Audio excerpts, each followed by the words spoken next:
Warning: do not take any herbs in combination with fertility drugs, hormone treatments, or hormonal birth control. Consult with a healthcare professional about your specific needs and do your own research before trying any new protocols. Stinging nettle leaf nourishes the glandular system, increases efficiency of liver and kidneys, it tones the uterus, it has natural antihistamine properties, has a high concentration of chlorophyll, which cleans, purifies, and oxygenates the blood. It contains vitamins A, C, and K1, and contains potassium, calcium, and iron. Warning: a strong nettles infusion can thin your blood, lower blood pressure, and lower blood sugar. This is usually desirable for most women trying to get pregnant, but if you already struggle with one of these conditions or are medicated for one of them, replace nettles with another herb. Oat straw is rich in calcium, magnesium, potassium, phosphorus, and iron. It promotes a strong and calm nervous system, reduces inflammation, which can cause ovulation and implantation issues. It is high in vitamins C, A, B complex, including folate, E, G, and K. It's high in fiber and helps stabilize blood sugar. Red raspberry leaf is the uterine tonic. It contains calcium, magnesium, iron, vitamins C, E, A, and B. It may help prevent miscarriage after conception occurs. It may lengthen the luteal phase, and some find it helps decrease heavy periods. Other herbs you might want to try in the infusion or to substitute herbs out is peppermint leaf, red clover herb, green tea, dandelion root, alfalfa, maca, or for flavor you can try rose hips or lemon balm. So you can start with one of these. The links to everything that I'm using is going to be down in the description. So this is a ball wide mouth mason jar, and it's 2 quarts or 64 ounces. The side of it says 6 cups, and then that would be 7. I fill it all the way up to here because when it's filled up to here, after all the herbs have been in it, it makes exactly 6 cups. So now you will need nettles, raspberry leaf, and oat straw. And they come in big, I buy pounds at a time from a local health food store here. There's a few places in this city that sell this, but I found one place that has it for the best price. So this is what this one looks like. So 1 pound of oat straw and another pound of nettle leaf. And I ran out of raspberry leaf, so this is all I have left for that one. So start by filling the mason jar with herbs. So I'll start with oat straw, and I'll show you what each one looks like. It smells good. It smells like hay, probably because it is. So this one's oat straw, and it's pretty, well, it's like hay. So 2/3 cup for each one. And you don't have to be exact. Sometimes I like to put in a little bit more of each one. Sometimes I only, like if I ran out of one, I'll just use the other 2 and just up the amounts. So that's 1 and 2. So again, we are using 1/3 cups and 2 of these for each one. And then nettles. Nettles are, yes, the stinging nettles. They smell like earthy and like a forest, I guess. And these ones are a bit dry, but that's what it looks like.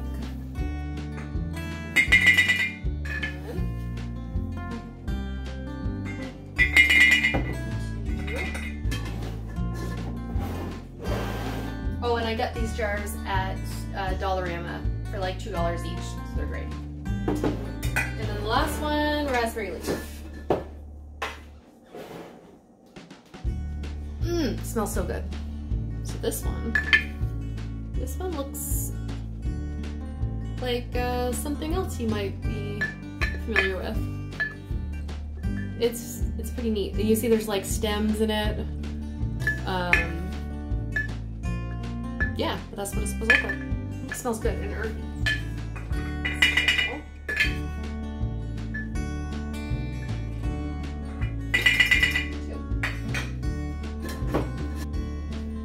So when all the herbs are in the jar, they're up to about here or so. Don't need to mix them or anything like that because you're gonna mix them when you put the water in. So I just boiled a full kettle of water, obviously. But like, don't let it get to like a super crazy boil.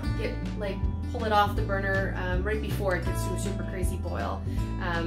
Because if it's too boiling hot, then it can strip the herbs of all the good oils and things that it produces. So if it's just hot, it's better. And I use a stainless steel kettle because you don't want to be boiling things in plastic because that's horrible. So this is the fun part. I love pouring it. It's really fun. Oh yeah, you get such a good pour on. So I pour it until it's almost to the top, and then stir it. Don't touch it because it's really hot. I almost just did. So I stir it and stir it just to get the herbs down and moistened and in the water. Because then you're able to really see how much room you have left to fill. And then I fill it the rest of the way. Pretty much right until it gets into the smallest portion, right into there. And you can give it one last stir if you need to. And jam the lid on. Usually take an oven mitt. And there, turn on. And that's it. I usually push it out of the way and let it sit and stew for at least 4 hours. Obviously, the longer you let it sit, the stronger it's going to taste, but really not by that much, I don't find, at least. So I'll usually set it overnight and then I'll strain it in the morning. Or sometimes, like if I am home all day, then I'll do this in the morning, and then in the afternoon, 4 or 5, 6 hours later, I'll strain it then. And I'll show you what it looks like for the straining process and the bottling process. And I'll talk about how it tastes, and I have some recommendations around that. So I'm gonna strain it and show you exactly how I do it. So what you need is a mesh strainer. This I got at Dollarama, but I'll leave a link down below of pretty much the exact same one on Amazon. And then just a metal mixing bowl. Again, you got it at Dollarama. Anyway, it fits pretty much perfect in there, so that's why I got it. It's perfect. You could also use a smaller one, but it's harder because you'll see when you strain it, it all comes out in a big blob, so it's way easier to use a big one. Okay, so you want to open this, but you'll notice that you can't just take the lid off because that's sealed on there. So I just take a spoon and pop it. All right.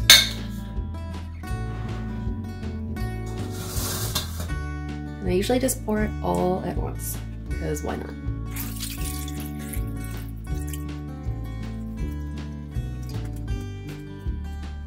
Good. You'll see it's pretty much all in there.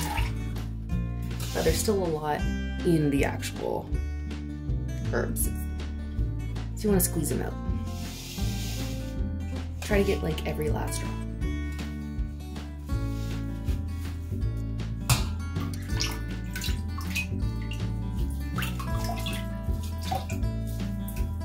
So if you compost, you can put this right in your compost. I'm sure it would do amazing things.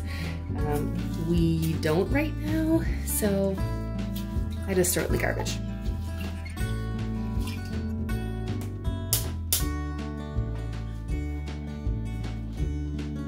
And then you have all of your tea ready to be jarred.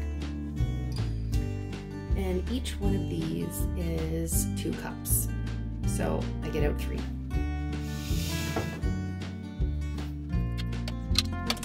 So this is the small strainer that I did used to use before, because it just goes right over the cup and you can pour a little bit in. I'll use this only if the big one is dirty, because it just takes extra time and effort. So I got this at Canadian Tire, but again, I'll link you down below to one on Amazon, because it fits perfectly over these jars.